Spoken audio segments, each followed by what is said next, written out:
There's just something special about this place. I feel like we are so lucky in Australia that we can come to a place like this. It's really not that hard to get to. And there's no one here. It really doesn't look like many people come here either. To be able to get this kind of solitude and and just feel like no one's ever been here. It's pretty special. Something we really take for granted.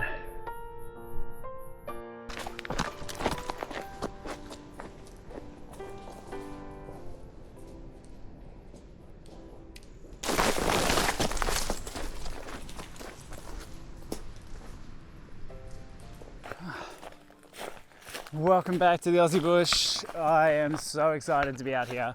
I've just been hiking in the UK for 6 weeks or so and been back for a few weeks now and haven't had a chance to get out, and I really miss the Australian bush and I'm super keen to be out here. So quick overnighter tonight, finished work early and just going to squeeze in a short trip, which is pretty cool. Means I've packed Ultralight, so 3.5 kilo base weight, which feels amazing. Tiny pack. It's not for everyone, the ultralight stuff, but it's nice to do every now and then. You just go like, wow, this feels really good. So short trip. I'm only about 6 or so Ks in and out. Have been in this area once before, years ago, and I don't remember much about it.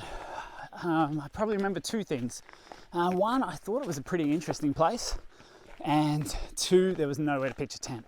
So, brought the hammock for this trip.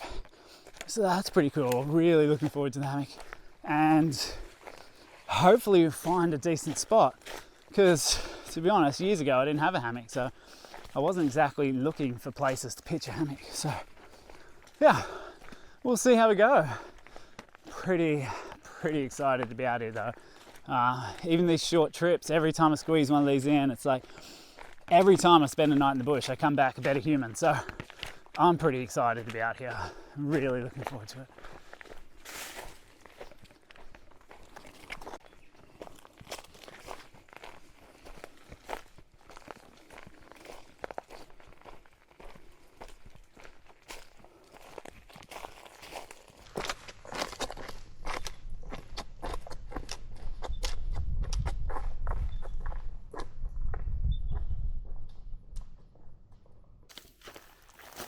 Funny how much of this stuff you actually block out. The trail got pretty overgrown back there. I have no recollection of that. It looks like it's been there quite a while. I feel like I just had it as this little comfortable stroll in my head, and yeah, hasn't been the case. I feel like this last K it's taken me a while. Yeah. It's nice though, nice to become familiar with Australia and all its spiky bushes again. And all the other things, all the spiders and whatnot.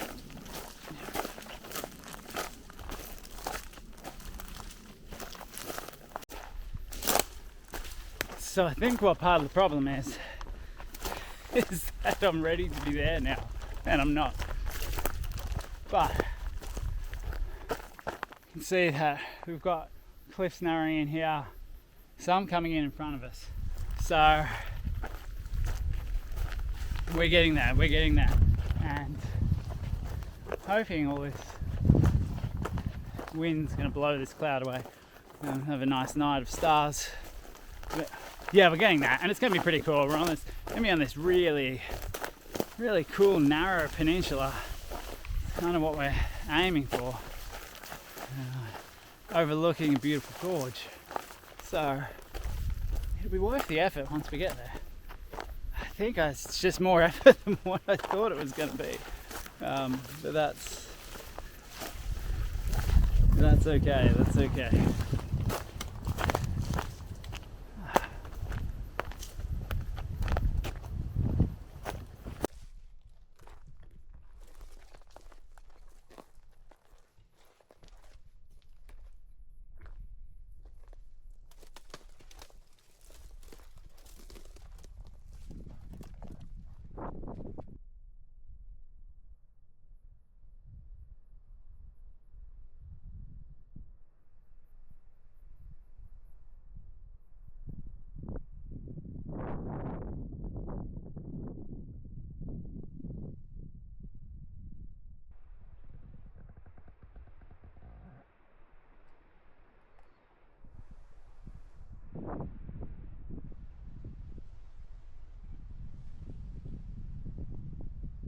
Now I remember why I wanted to come back here. What a beautiful spot this is. Like, you've got a main gorge running through down below us, runs round here, another big junction coming in from out there, and then we've got this narrow peninsula here. That's what I want to try and get on. So if we can get out on that, and if we can find somewhere out on there to spend the night, wow, yeah, it'll be awesome. Otherwise, I'm sure we'll find some places, but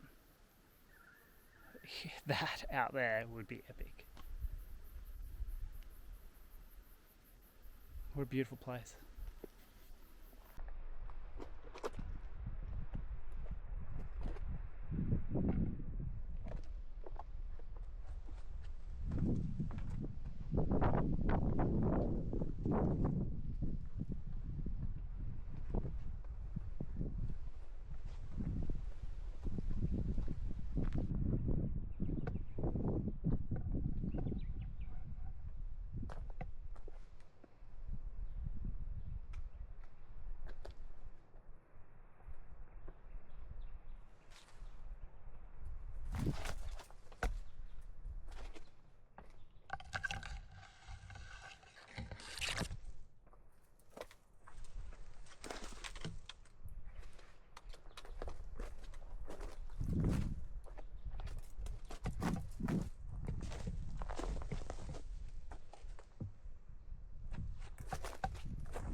All right, so got as far as I'm going to get on this easy scramble here. Got this bit of a gap to sort out down here, but like there's definitely nowhere to pitch out there. Going back the other way though, I did actually see somewhere that I thought was pretty good. So let's backtrack a little bit, see if we can get the setup there, a little bit more sheltered, still beautiful, and then we can scramble through here, we can explore all the way out there, and we can just enjoy this place for what it is, which is pretty stunning. It's pretty stunning.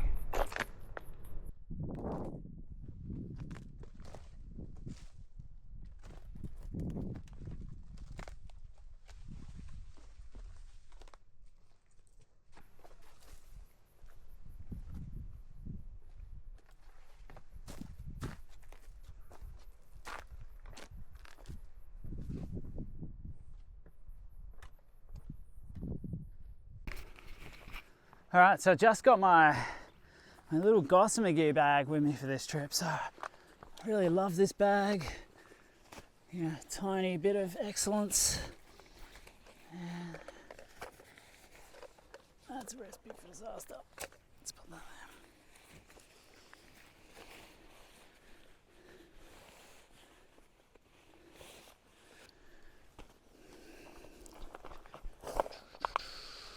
Wow, I keep thinking I'm going to drop something off the edge of the cliff here.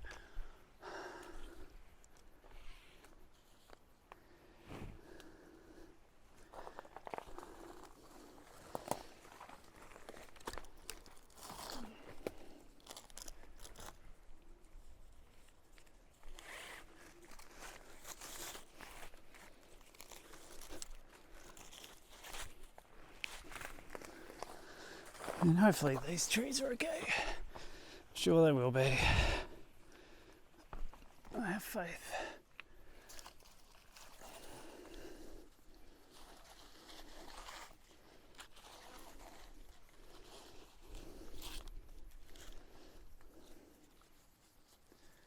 What an amazing spot.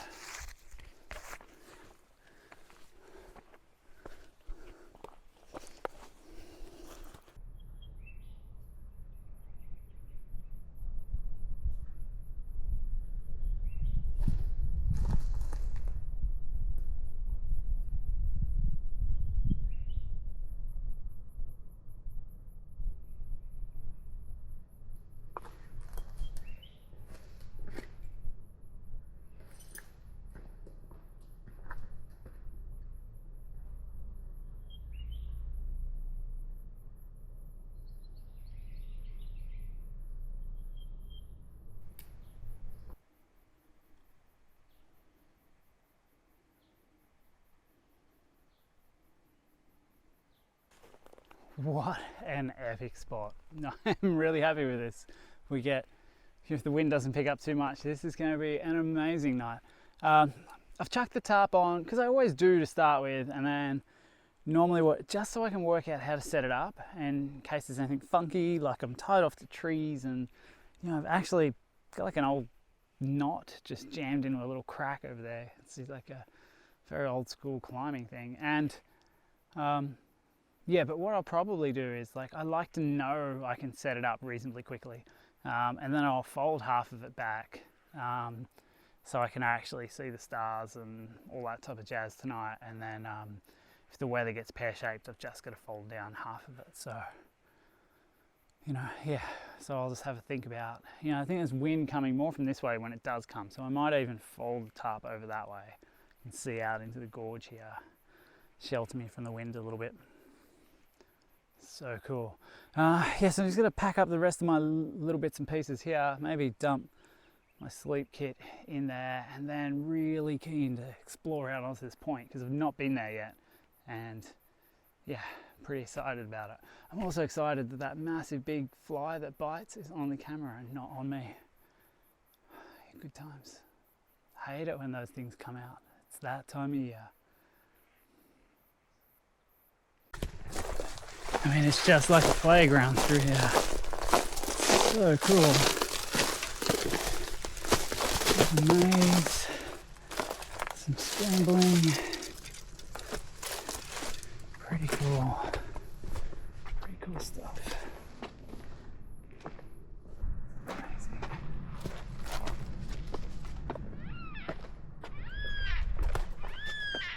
Alrighty.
Okay.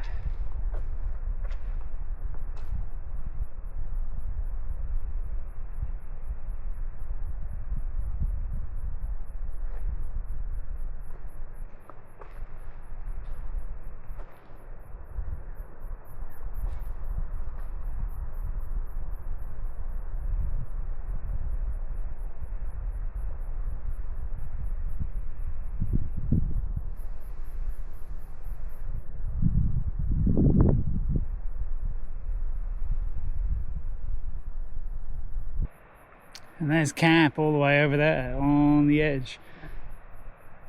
Awesome.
Oh, there's definitely been some headaches. So it was getting a little bit cold. Underestimated the cold tonight coming up from underneath the hammock. So right, put some plans in place here. Starting to get cramps in my legs as well.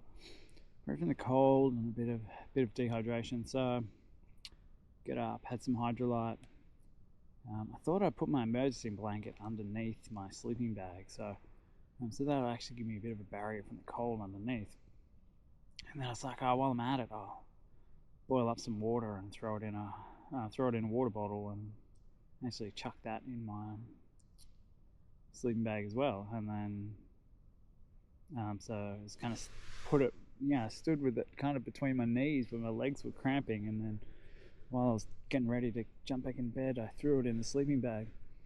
And of course I sit in the hammock and get and my ass gets wet because the actual water bottle had leaked into my so it soaked my sleeping bag and soaked my pants where I sat in it, and so now I'm trying to warm everything up again.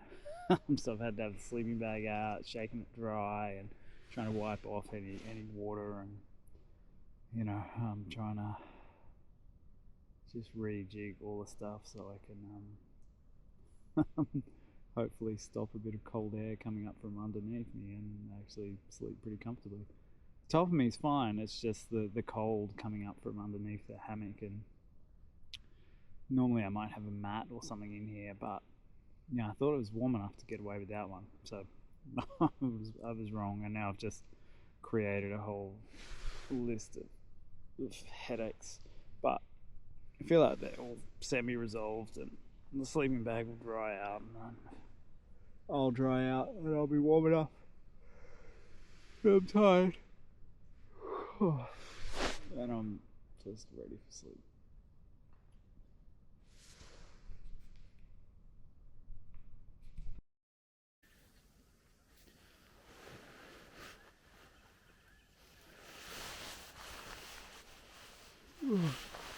Oh man, what a night. Whoa. Obviously, didn't sleep very well.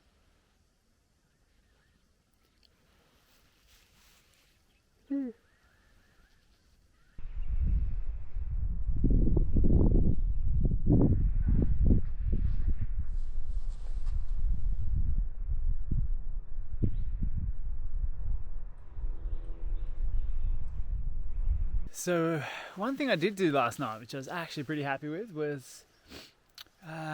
the tarp for the hammock, I just kind of rolled it up from both sides, or folded it over and then rolled it all up, and then just tied it together with a couple of the guy lines, and that way I've still got the ridge line out, and it's still pretty fast to deploy, but I had all the night sky to look at while I was awake for hours.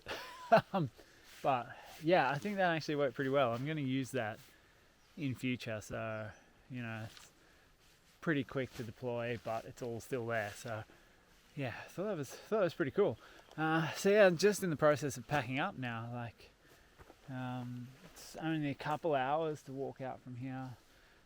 So yeah, got all my stuff laid out. Last bit of the hammock, kind of dried out a few things as well. Just hang it over the top there and pack up and get going. Like, yeah, beautiful part of the world.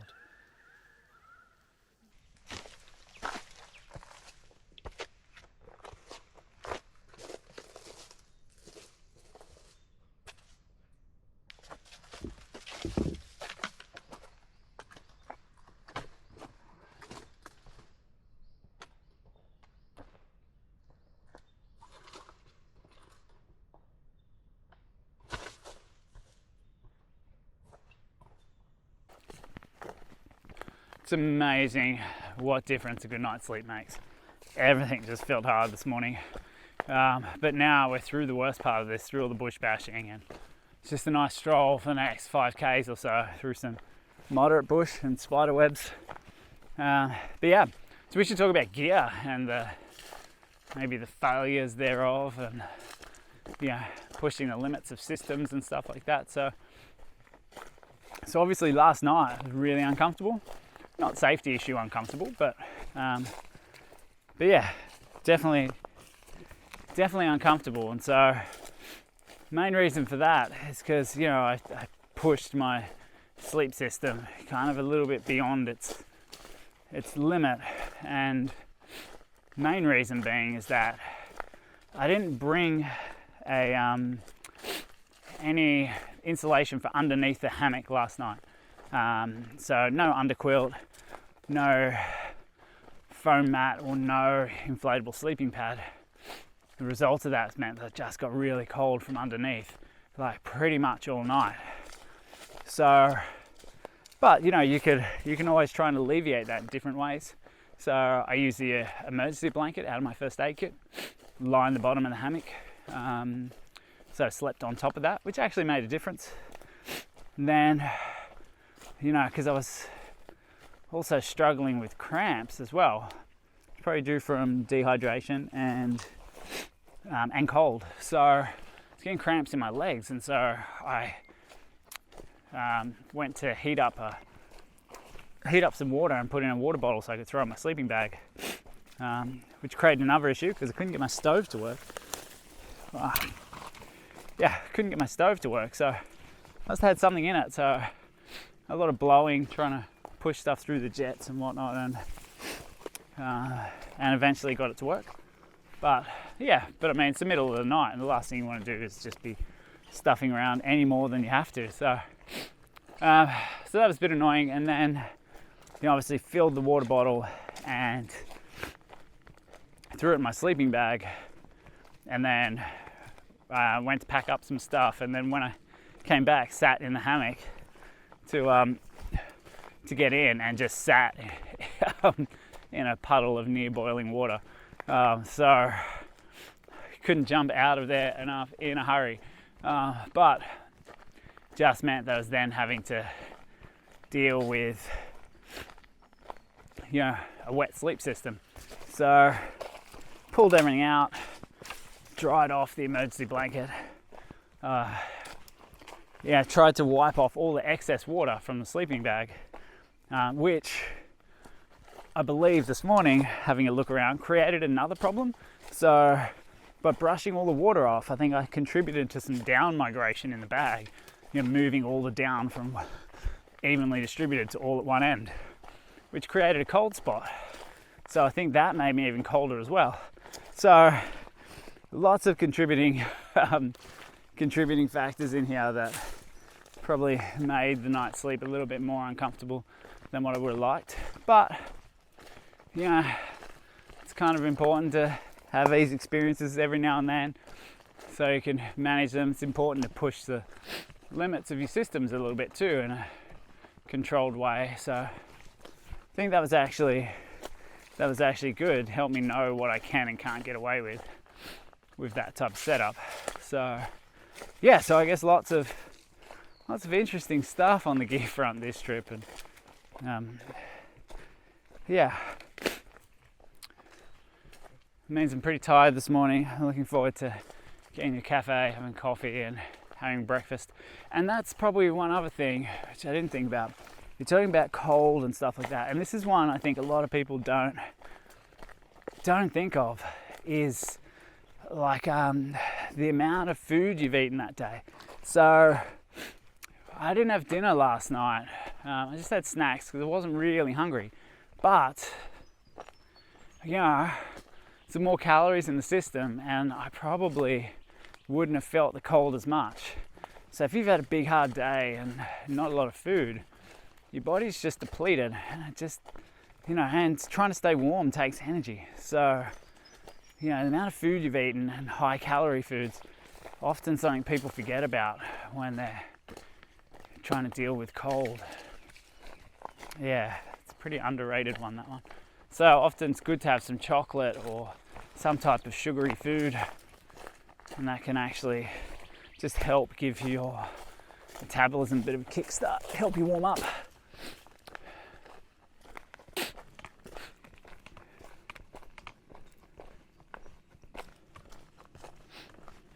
Alright, well, I think by now you are probably getting bored of listening to me sniffle and watching me try and rub cobwebs off my face. So I think we might leave this one here. We're going back the way we came, which we did yesterday. Trying to get out before the heat. Feels like it's going to be really hot today. It's pretty hot already. It's only about 8:30. But yeah, thanks for tagging along. You know, if you enjoyed it, hit like and subscribe, all that stuff. Check me out on Instagram as well, same name. And yeah, we'll see you on the next one. Like, it's so good to be back hiking in the Aussie bush. Yeah, it's really cool. Thanks for tagging along. Ciao.